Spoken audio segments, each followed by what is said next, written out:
यो बजार कार्यक्रम मुक्लीपुर गाउँको बर्का बजार बैशाखी बजार कार्यक्रम हुँदैछ। साथीहरु यो गाउँभरिको खाना एकै ठाउँमा एकै भान्सामा खाने पूजालाई बजार पूजा भनिन्छ।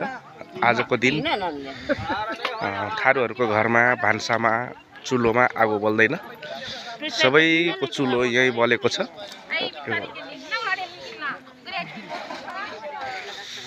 मुक्लीपुर गाउँको आज पूजा कार्यक्रम हुँदैछ। हेर्नुस् यहाँदेखि चुलो सुरु हुन्छ, यसरी तरकारी काट्दै खाना पकाउँदै। हेर्नुस् यहाँ तरकारी काट्दै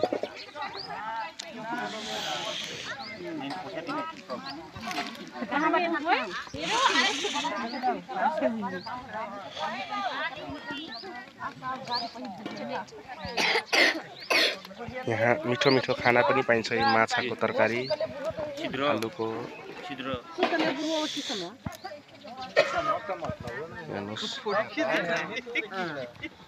हेर्नुस् यहाँ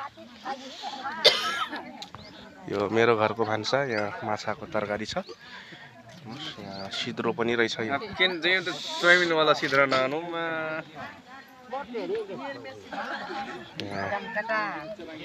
करैलाको तरकारी पनि रहेछ। यहाँ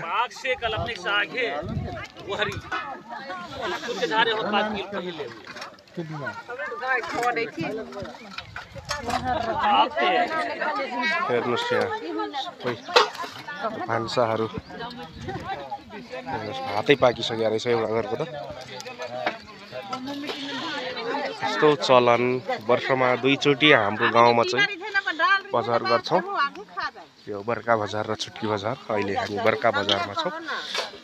यस्तै गरी हामी खास गरेर बजार तीनवटा मनाउँछौं, तर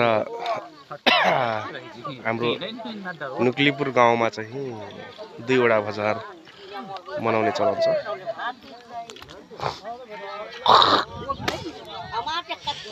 हुन्छ यसरी हामी खाना पकाइराखेका छौँ।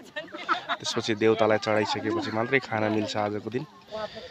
यो सबैको घरमा आज भान्सा चाहिँ यही हुन्छ है साथीहरु। यो थारूहरुको घरमा आज भान्सा, सबैको भान्सा यही मात्रै छ। आज घरमा कसैको घरमा चुलो बल्दैन। यस्तो चलन मुक्लीपुर गाउँमा बजार कार्यक्रम हुँदैछ। मुखले पनि फुक्न नमिल्ने, यसरी बाहिरबाट फुक्न मिल्ने, हावा लाउन मिल्ने, तर मुखले चाहिँ नमिल्ने रहेछ चलन। यो भलमनसाजी मुखले फुक्न नपाएर आगो नबलेर हेर्नुस् यो थालको पंखा लगाउँदै हुनुहुन्छ।